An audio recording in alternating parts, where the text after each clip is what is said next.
let's discuss the flight support systems. The Attitude and Heading Reference System, or AHRS, is a solid-state electric system. It detects pitch and bank and sends the signal to the primary flight display, or PFD.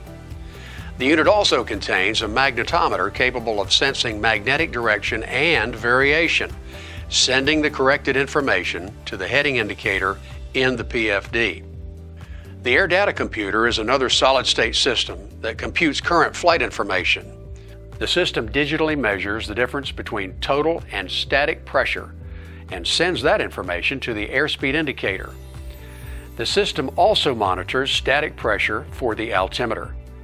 But instead of going through a pressure diaphragm, the system digitally calculates the altitude and display trends. Let's discuss the primary flight display. The primary flight display, or PFD, is an electronic version of the traditional six-pack. This LCD presentation system is less prone to failure than its analog ancestors and reduces the clutter in the panel.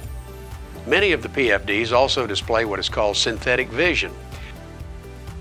Synthetic vision utilizes 3D topographical maps combined with GPS-based altitude, position, and heading to show surrounding obstacles and terrain in relation to the aircraft.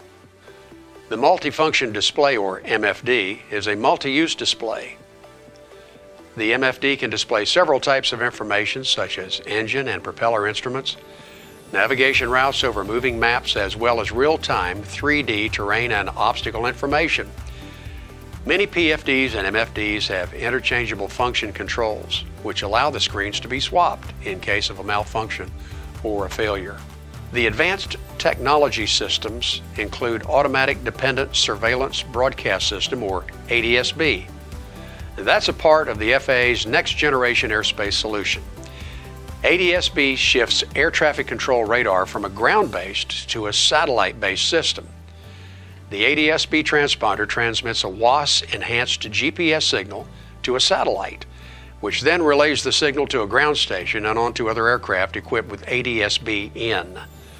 Traffic is then displayed on GPS, PFD, and MFD screens, as well as radar screens and other personal EFBs. ADS-B is now required on all aircraft operating in Class A, B, C airspace and Class C airspace above 10,000 feet MSL. ADS-B is also required for offshore operations above 3,000 feet MSL over the Gulf of Mexico and United States coastlines out to 12 nautical miles. While ADS-B greatly enhances aircraft separation, there's still no better guard against mid-air collision than the prudently observant pilot. Let's discuss safety systems on the airplane. Several safety systems on the aircraft include radio altimeters, which display the aircraft's height in feet above the ground, or AGL. This system is especially helpful when flying in IMC or at night near rising or high terrain or on approach.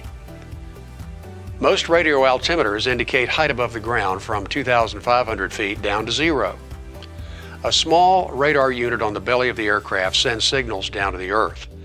As the returning signals are received by the RA antenna, the unit uses signal time and distance to calculate instant readings of height above the ground. These readings are displayed on the RA dial. Many radio altimeter indicators have adjustable minimum selectors that activate an aural tone warning when the selected minimum height has been reached.